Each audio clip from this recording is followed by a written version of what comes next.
Hello students, मैं रिंकुश मलिक अपने YouTube channel पर आप सभी का स्वागत करता हूं। जो आज की हमारी क्लास रहेगी भी, जैसे स्टूडेंट ने बोला था कि सर कॉम्प्लेक्स नंबर करवा दीजिएगा एक बार, तो स्टूडेंट्स की डिमांड पे टॉपिक लेके चल रहे हैं हम। Complex number. जो स्टूडेंट हरियाणा एसएससी के लिए प्रिपेयर करने लग रहे हैं वो इस टॉपिक की इंपॉर्टेंस बड़े अच्छे तरीके से जानते हैं कि कितने क्वेश्चंस हमारे एग्जाम में कॉम्प्लेक्स नंबर से रिलेटेड पूछे जाने लग रहे हैं और क्या क्या टाइप हमारे हो सकते हैं। तो टाइम वेस्ट किए बिना अपना टॉपिक शुरू करते हैं भाई। सबसे पहले जो है, लास्ट जो हमने टॉपिक किया था प्रोबेबिलिटी के, हमने 3 सेशन किए थे। उसमें मैंने आपको क्वेश्चंस करवाए थे, क्वेश्चन के अकॉर्डिंग क्या क्या वहाँ पे प्रॉपर्टी बनने लग रही थी, वो चीज़ें हमने सीखी थी। लेकिन अब जो रहेगा ना मेरे भाई, पहले मैं प्रॉपर्टीज को बताऊंगा और फिर हम प्रैक्टिस सेशन लेके चलेंगे। तो देखिएगा, चलिए शुरू करते हैं। जो हमारा टॉपिक है सबसे पहले कॉम्प्लेक्स नंबर। कॉम्प्लेक्स नंबर के बारे में सबसे पहले तो हम जानते हैं कि कॉम्प्लेक्स नंबर की हमको जरूरत क्यों पड़ी। देखिएगा, एक सबसे पहले बात आई लीनियर इक्वेशन की। जैसे मान लो आपको दिया गया है x+5 = 7।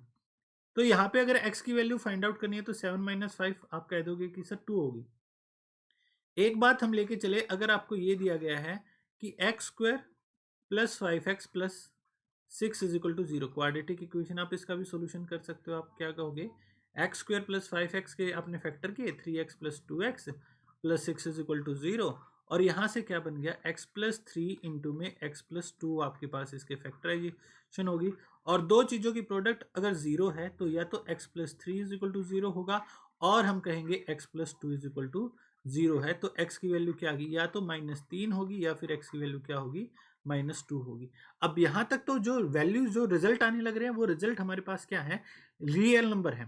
वो क्या है, रियल नंबर है हमारे पास, है ना, वास्तविक संख्याएं हैं। लेकिन उन्होंने एक इक्वेशन कुछ इस प्रकार से दी। इक्वेशन क्या दी आपको सॉल्व करने के लिए कि x² + 9 = 0 है। Find value of x। आपको x की वैल्यू बतानी है। अब इस पार्ट में अगर हम बात करें कि x² + 9 = 0 है, तो आपको वैल्यू फाइंड आउट करनी है किसकी, x की वैल्यू फाइंड आउट करनी है। अब यहाँ पे अगर मैं x की वैल्यू फाइंड आउट करने लग जाऊँ तो सबसे पहले मेरे माइंड में गया कि मैं x² = -9 हो गया। अब ये बात आ गई सारी की सारी डाउट में, क्या किसी का स्क्वायर नेगेटिव हो सकता है, क्या किसी टर्म का स्क्वायर नेगेटिव हो सकता है? बिल्कुल भी नहीं हो सकता भाई। क्योंकि आपके पास बात क्या होती है, नंबर आपके पास या तो पॉजिटिव होगा या नेगेटिव होगा। अब पॉजिटिव का स्क्वायर करेंगे तो पॉजिटिव इंटू में पॉजिटिव नंबर, रिजल्ट भी हमारा क्या आता है, पॉजिटिव आता है। और नेगेटिव इंटू में नेगेटिव, ये भी आपके पास क्या होता है, पॉजिटिव होता है। मतलब किसी भी टर्म का स्क्वायर, तो हमने क्या देखा, किसी भी टर्म का स्क्वायर आपके पास क्या होता है, पॉजिटिव होता है। लेकिन यहाँ पे क्वेश्चन के अकॉर्डिंग तो नेगेटिव आया। तो हम अगर इस बात को हम देखें, मतलब हमारे पास बात जो बनी, x² को मैं -9 जो था, 9 इंटू में -1 लिख देते हैं। तो यहाँ से x क्या हो गया, √9 इंटू में √-1। तो इसको जो बोला गया ना, इसको नाम दिया गया आयोटा, इमेजिनरी नंबर, ठीक है। और x आपके पास हो गया, 9 का रूट करोगे तो +-3, तो +-3 आयोटा इसका रिजल्ट आ गया। तो यहाँ से जो बात आई है, आयोटा जो बना है √-1, ये आपके पास रिक्वायर्ड रिजल्ट होता है इमेजिनरी नंबर का केस में, ठीक है। तो आयोटा जो हम कहने लग रहे हैं, आयोटा हमारे पास क्या है, √-1 है भाई। ये पहली बात है। तो अगर मैं यहाँ पे आयोटा स्क्वायर देखूंगा तो वो क्या हो गया, -1 हो गया। आयोटा क्यूब क्या हो जाएगा, आयोटा स्क्वायर इंटू में आयोटा, तो ये क्या हो गया, आयोटा स्क्वायर तो -1 है, -1 इंटू में आयोटा कितना हो गया, माइनस आयोटा। और आयोटा रेज टू पावर 4 क्या हो गया, आयोटा स्क्वायर का भी स्क्वायर, तो ये हो गया 1, ठीक है। तो ये आपके पास रिजल्ट होते हैं। ये रिजल्ट आपको याद होने चाहिए कि आयोटा की वैल्यू क्या होती है, आयोटा स्क्वायर की वैल्यू क्या होती है, आयोटा क्यूब की वैल्यू क्या होती है, और आयोटा रेज टू पावर 4 की वैल्यू आपके पास है क्या होती है। ये सारी की सारी वैल्यूज अगर आपको याद होंगी तभी आप इस टॉपिक में आगे बढ़ सकते हो। सबसे पहली बेसिक बात है ये। अब जो क्वेश्चन आपके पास पूछे जाते हैं वो क्वेश्चन क्या है, देखिए क्वेश्चन पे चलते हैं हम। क्वेश्चन आपके पास पूछे जाते हैं सिंप्लीफिकेशन पे। सबसे पहले जैसे क्वेश्चन पूछा गया आपसे, आपसे क्वेश्चन पूछा गया कि simplify iota raise to power 25 plus 1/आयोटा रेज टू पावर 25, ये आपको सिंप्लीफाई करके बताना है क्या होगा। अब आप बात को याद रखिएगा, कैसे कि आयोटा जो है, आयोटा की पावर जो है आपके पास किस तरीके से देखना है। आयोटा की पावर जो 25 है इसको हमने तोड़ना है। आयोटा की पावर 4 1 होता है, तो 25 से पहले ये देखिए कौन सी वैल्यू भाग हो सकती है, 4 से 24 हो सकता है, तो उतने को अलग से लिख दीजिए। आयोटा की पावर 24 जब आयोटा की पावर 4 1 है तो आयोटा की पावर 24 भी क्या रहेगा, 1 रहेगा। 1 इंटू में आयोटा आयोटा, तो ये रिजल्ट क्या बन गया, आयोटा प्लस 1 बाय आयोटा बन गया। तो कंडीशन को सॉल्व करेंगे, एलसीएम लिया, iota square plus 1 divide by iota. तो आयोटा स्क्वायर की वैल्यू क्या होती है, -1 होती है, -1 प्लस 1 0 आपके पास आंसर हो गया। एक तो बात होगी, ये हमने एलसीएम लिया। यहाँ मैं आयोटा प्लस 1 बाय आयोटा, ध्यान रखना है कभी भी आयोटा डिवाइड में नहीं आता, तो इसको रैशनलाइज कर देते हैं। तो ये जो कंडीशन बनी, iota plus iota divide by iota square की वैल्यू -1 होती है, आयोटा माइनस आयोटा आपके पास क्या बन गया, 0 आपके पास रिक्वायर्ड आंसर हो गया। क्या आंसर बन गया हमारे पास, 0 हमारे पास इस क्वेश्चन का रिक्वायर्ड आंसर हो गया अभी। क्लियर है सभी को? तो यहाँ तक तो बात आप सभी को क्लियर होगी भी किस तरीके से है हमारे पास ये रिजल्ट, तो आप सभी को क्लियर होगा ना? क्लियर है? चलिए नेक्स्ट क्वेश्चन पे। ठीक है, नेक्स्ट क्वेश्चन देखते हैं। नेक्स्ट जो है हमारे पास क्वेश्चन बोला गया है, आपको क्वेश्चन कुछ इस प्रकार से दिया गया कि iota raise to power 100 plus 1 by iota raise to power 100। बता सकते हैं ना इसका आंसर, क्या बोलेंगे, आयोटा की पावर 4 इसकी पावर 25 प्लस 1 बाई आयोटा की पावर 4 इसकी पावर 25। अब एक की पावर तो चाहे कुछ भी करें एक ही रहेगा, तो 1 प्लस 1 आपके पास आंसर कितना हो गया, 2 आपके पास रिक्वायर्ड आंसर हो गया। क्लियर है ये बात भी, ये क्वेश्चन भी क्लियर होगा ना सभी को? चले नेक्स्ट क्वेश्चन पे। अब नेक्स्ट देखिएगा, फिर नेक्स्ट क्वेश्चन, एक क्वेश्चन इस प्रकार से पूछा जाता है, कैसे, आपको दिया गया कि आयोटा की power 41 iota raise to power 41 plus iota raise to power 42 plus iota raise to power 43 plus iota raise to power 44। आपको इसका सोल्यूशन बताना है क्या होगा।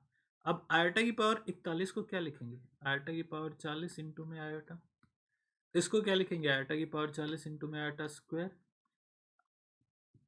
इसको आयोटा की पावर 40 इंटू में आयोटा क्यूब, और इसको तो मैं सीधा आयोटा की पावर 44 ही लिख सकता हूँ। अब देखिएगा, जो पावर 4 से डिवाइड होगी, मतलब आयोटा की पावर 4 1 होती है, तो उसकी पावर चाहे कुछ भी हो तो 1 ही रहेगा।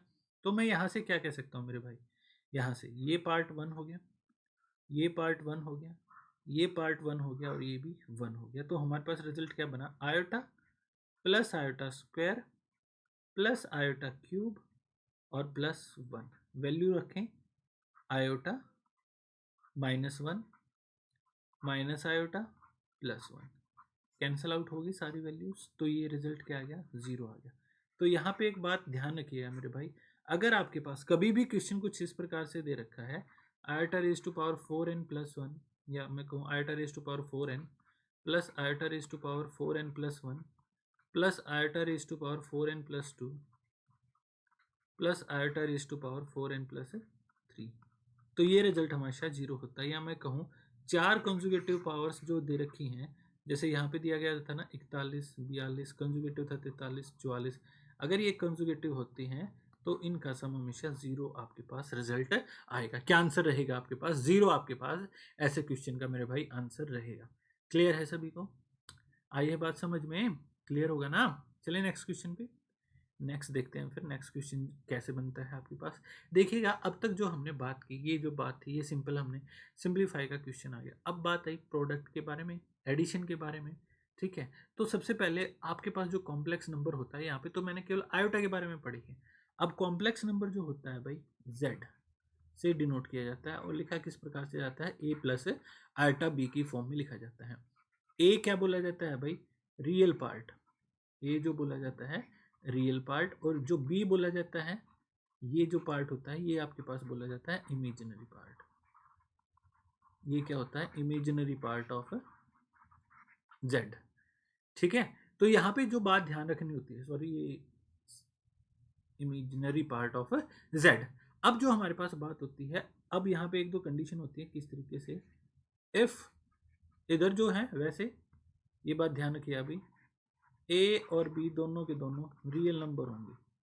ठीक है, if A is equal to 0 होगा, then Z is equal to क्या आ गया, आयोटा बी, और it is said to be purely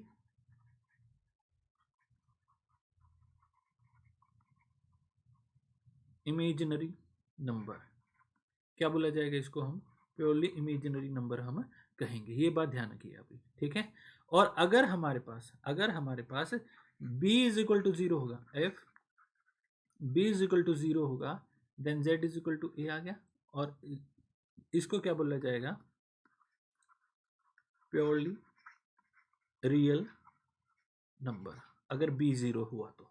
ठीक है, इस बात को ध्यान रखिएगा। तो z के बारे में जो होता है a प्लस आयोटा b के बारे में बात है। तो इसी से रिलेटेड हम कुछ प्रॉपर्टी देखते हैं, हमारे पास क्वेश्चन क्या क्या होते हैं। देखिएगा आपके पास जैसे क्वेश्चन दिया गया है पहला एडिशन के बारे में।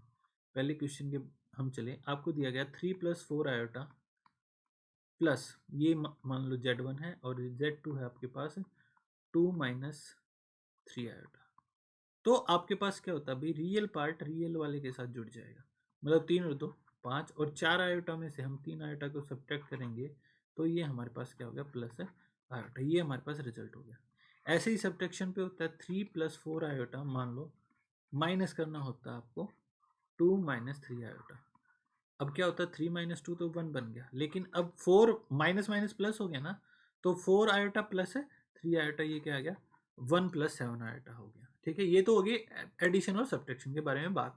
लेकिन अगर इसी की प्रोडक्ट के बारे में बात आ जाती तो आपके पास बात क्या होती 3 प्लस 4 आयोटा इनटू में, अगर आपके पास यहाँ पे हम ले रहे होते 2 माइनस 3 आयोटा हम कर रहे होते तो ये रिजल्ट क्या होता, पहले 3 की गुना होती 2 के साथ 6 हो गया, फिर 3 आयोटा की माइनस 3 आयोटा के साथ कितना हो गया माइनस के 9 आयोटा हो गया, 4 आयोटा की 2 के साथ कितना हो गया 8 आयोटा हो गया, और 4 आयोटा की माइनस 3 आयोटा के साथ करेंगे तो माइनस के 12 आयोटा स्क्वायर बन गया। ठीक है, ये प्रोडक्ट जैसे होती है ये इसमें 3 की दोनों के साथ मल्टीप्लाई होगी भाई, ये नहीं है कि रियल के साथ, और ऐसे ही फिर 4 की इन दोनों के साथ होगी, 4 आयोटा की इन दोनों के साथ है प्रोडक्ट होगी तो 6। अब ये कितना हो गया माइनस के 9 और प्लस का 8 माइनस आयोटा हो गया। अब आयोटा स्क्वायर क्या होता है -1 होता है और -12 ऑलरेडी है ही, तो +12 हो गया। ठीक है, प्रोडक्ट करेंगे तो ये हमारे पास कितना आ गया 18 माइनस आयोटा, हमारे पास रिक्वायर्ड आंसर हो गया। अब बात आई जब आपके पास डिविजिबिलिटी की बात हो, तो ऐसे ही मैं ये कह सकता हूँ, जैसे मान लो यहाँ पे अगर हम बात करें 18 माइनस आयोटा को 3 प्लस 4 आयोटा से डिवाइड किया जाए, 18 माइनस आयोटा को 3 प्लस 4 आयोटा से डिवाइड किया जाए तो हमारे पास क्या रहेगा, तो 2 माइनस 3 आयोटा रिजल्ट आना चाहिए ना, तो उसी को देखते हैं कि 18 माइनस 3 आयोटा माइनस आयोटा आया था भाई, sorry 18 minus iota divide by 3 plus 4 iota. अब डिवाइड कैसे करेंगे भाई, डिवाइड में आपको बस ध्यान ये रखना है, आपको वैल्यू नहीं चाहिए नीचे कुछ, ठीक है, वैल्यू नहीं होनी चाहिए आयोटा में, तो आप इसको रैशनलाइज कर दीजिए। ठीक है, रैशनलाइज करने का मतलब मेरा भाई क्या है, यहाँ पे कहने का मतलब आप 3 माइनस 4 आयोटा से ऊपर नीचे मल्टीप्लाई कर दीजिएगा, तो ऊपर रिजल्ट आपके पास कितना बन गया 54 माइनस 72 आयोटा, है ना, माइनस 3 आयोटा और प्लस 4 आयोटा स्क्वायर, यही रिजल्ट बना। डिवाइड बाई आपके पास कितना हो गया, देखिएगा यहाँ पे डिवाइड बाई कितना हो गया, A plus B into A minus B क्या होता है A square minus B square minus 16 iota square हो गया। अब ऊपर रिजल्ट क्या बना, ये वैल्यू 54 थी, क्या इसको मैं -4 बोल सकता हूँ भाई, बोलिएगा 54 -4 बोलेंगे ना तो ये वैल्यू कितनी होगी 50 होगी। 50 माइनस में 75 आयोटा डिवाइड बाई, अब ये -1 की -16 के साथ गुना होगी प्लस का 16 और ये 9 25, अब 25 को अलग अलग डिवाइड में लिख सकता हूँ ना, तो ये कितना आ गया 2 माइनस 3 आयोटा हो गया, ये क्या हो गया हमारे पास 2 माइनस 3 आयोटा। अभी हमने यही देखा था ना, जब अगर मैं ये कहूँगा यहाँ पे कि 3 प्लस 4 आयोटा इनटू में 2 माइनस 3 आयोटा, आपके पास क्या आया था 18 माइनस आयोटा आया था, तो 2 माइनस 3 आयोटा की वैल्यू हमारे पास क्या होगी 18 minus iota divide by 3 plus 4 iota होगी। ठीक है, समझ रहे हो ना बात को, क्लियर है सभी को। ठीक है, तो इस तरीके से ये कुछ मैंने बेसिक आपको इंट्रो सा दिया है, आपको बिल्कुल बेसिक प्रॉपर्टीज ही बताई हैं, इन बेसिक प्रॉपर्टी को स्टडी कीजिएगा मेरे भाई कि आयोटा आखिर होता क्या है। नेक्स्ट क्लास में इससे आगे हम प्रॉपर्टीज़ को लेके चलेंगे कि क्या क्या आपके पास प्रॉपर्टी रहेंगी, क्या क्या आपको क्वेश्चन करने हैं। अगर आपको हमारी क्लास पसंद आई है भाई तो प्लीज़ आपके जो भी डाउट्स हैं कमेंट सेक्शन में ज़रूर बताइएगा। ठीक है, कमेंट सेक्शन में बता सकते हैं, और ज़्यादा से ज़्यादा शेयर कीजिएगा वीडियो। ठीक है, ज़्यादा से ज़्यादा शेयर कीजिएगा। टॉपिक की पीडीएफ के लिए आप मेरा टेलीग्राम ज्वाइन कर सकते हैं, टेलीग्राम चैनल है रिंकू सर मैथ्स। ये पीडीएफ के लिए आपको टेलीग्राम चैनल बताया है मैंने, जहाँ पे आपको क्वेश्चन की हर एक टॉपिक की आपको पीडीएफ आपको प्रोवाइड करवाई जाएगी। ठीक है, अनअकैडमी सब्सक्रिप्शन के लिए आप कोड यूज़ कर सकते हैं रिंकुश 10। और ज़्यादा से ज़्यादा शेयर कीजिए अभी वीडियो को, ताकि और स्टूडेंट भी फ़ायदा उठा सके हमारी क्लासेस का। Thank you. मिलते हैं नेक्स्ट लेक्चर में। Thank you.